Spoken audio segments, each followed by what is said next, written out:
What's up, Taiwan? I'm Reece Ayers with news from here in Taiwan and around the world. With less than a week before the US presidential election, TaiwanPlus asks, what do Taiwanese American voters care about? Leslie Liao spent a week in Texas speaking to voters about what will be on their minds when they hit the polls next Tuesday.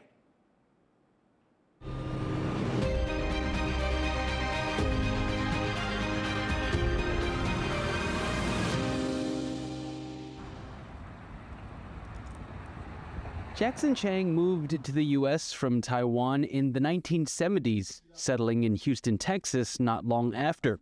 The 64-year-old is marking his 50th year in the country, which he proudly calls home. And Houston is the place where he built his business. I have a business, real estate, and doing the development company and also construction company. Like many Americans, Chang is getting ready to hit the voting booth to help choose America's next leader. Voters will be asked to pick a new president, Republican candidate Donald Trump or Democratic candidate Kamala Harris. At stake are several issues, including immigration, women's reproductive rights, and the economy. For Chang, a Republican, the choice is ideological. Republican to me is more of a capitalist. Democrat is more of a, you spread the wealth around. And to me, you need to work. You don't just hang out for money, but Republican, you work, you get your reward. That sentiment of working hard and creating wealth is shared by other Taiwanese American Houstonians, like realtor Kenneth Lee. He also moved to the U.S. at a young age and helped foster the city's thriving Asian American community. Lee has watched generations of Asian immigrants move to the U.S. in search of a better life. He says immigration policy is what he'll be thinking about when he casts his vote in November because he sees the value immigrants bring to a country. Immigrants is take jobs away.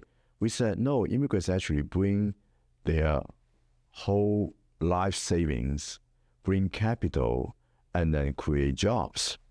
As immigrants, we help the country to grow.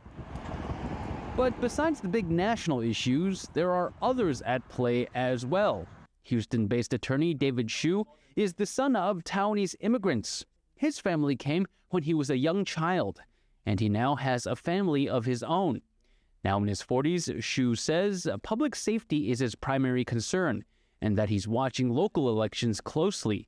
In Texas, there's a lot of positions that are elected, and one of them are judicial elections. So judges are elected by the main population. So it's very important to have judges that you want to elect judges that maybe put a priority on public safety.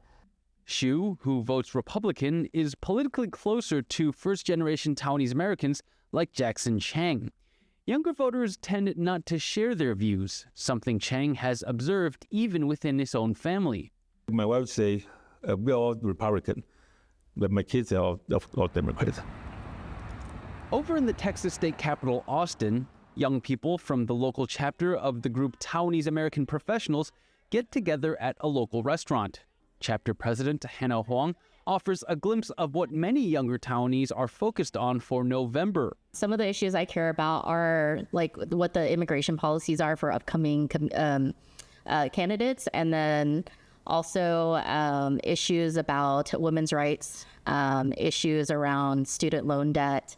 Some of the attendees are also invested in issues specific to Texas, one of the most conservative states in the U.S., which has banned abortion in almost all cases. I guess a big issue for me, especially in Texas, is regarding women's reproductive health care rights. It's been a huge, I feel like, hot-button issue with a lot of people. The range of issues Taiwanese Americans care about is like the community itself, diverse. Taiwanese American voters are varied in age and background, but come election time, their votes will carry all the same weight in determining America's future. Devin Tsai, Jeremy Olivier, and Leslie Liao in Texas for TaiwanPlus. We'll be bringing you more exclusive coverage of issues key to the US election later today. Be sure to tune into TaiwanPlus News for that. Climate change is often discussed in terms of its immediate effects on human populations. But at this year's COP16 summit, delegates from around the world are addressing the damage done to the whole of the biosphere, and things aren't looking good. Jonathan Kaplan has the story. In Cali, Colombia, delegations from over 190 nations have convened for the UN Convention on Biodiversity, or COP16. They're here to address dwindling wildlife populations and habitat loss around the world. Delegates say the planetary ecosystem is under threat. And as Colombia's president puts it, this carries consequences of biblical proportions. Estamos comenzando el tiempo de la extinción humana. Creo que no estoy diciendo una exageración. No es una visión apocalíptica, aunque lo que estamos viviendo es peor que el Apocalipsis, el libro de San Juan, el último del Nuevo Testamento. Host nation Colombia, along with 20 other countries, launched a coalition seeking to make, quote, peace with nature. The coalition proposes radical and sweeping changes to how humans engage with nature and wants to mobilize all of society towards preserving the environment. Another goal is expanding protection and managed conservation of the Earth's land and sea area 30% by 2030, a goal known as 30 by 30, a major increase from the 18% of land and 8% of ocean currently under conservation. La naturaleza es vida y sin embargo estamos librando una guerra contra ella. Una guerra donde no puede haber vencedores. Cada año vemos las temperaturas subir más y más. Cada día perdemos más especies. Cada minuto vertemos un camión de basura de desechos plásticos en nuestros océanos, ríos y lagos. No se equivoquen. Así es como se ve una crisis existencial. The coalition contains countries from North and South America, Europe, and Africa, but none from Asia. Taiwan is not taking part in COP16.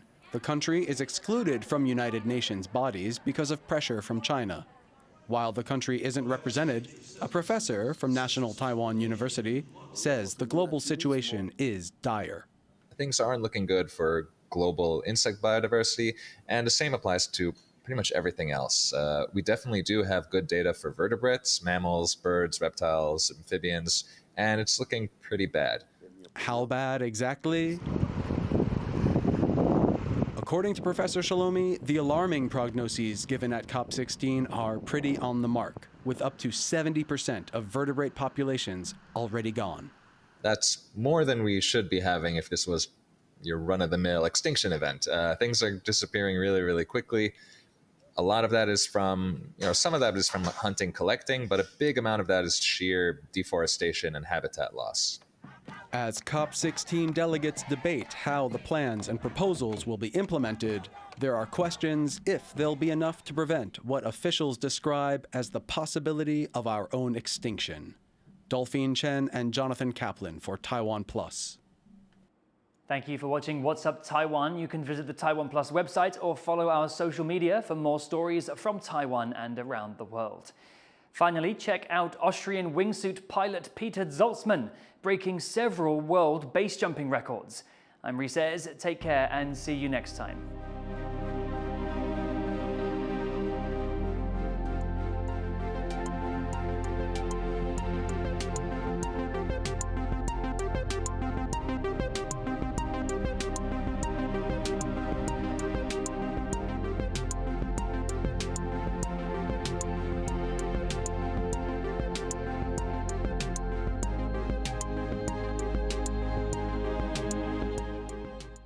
For more stories from Taiwan, Paris, France, and around the world, please follow TaiwanPlus on social media and download our app. Man, that's beautiful.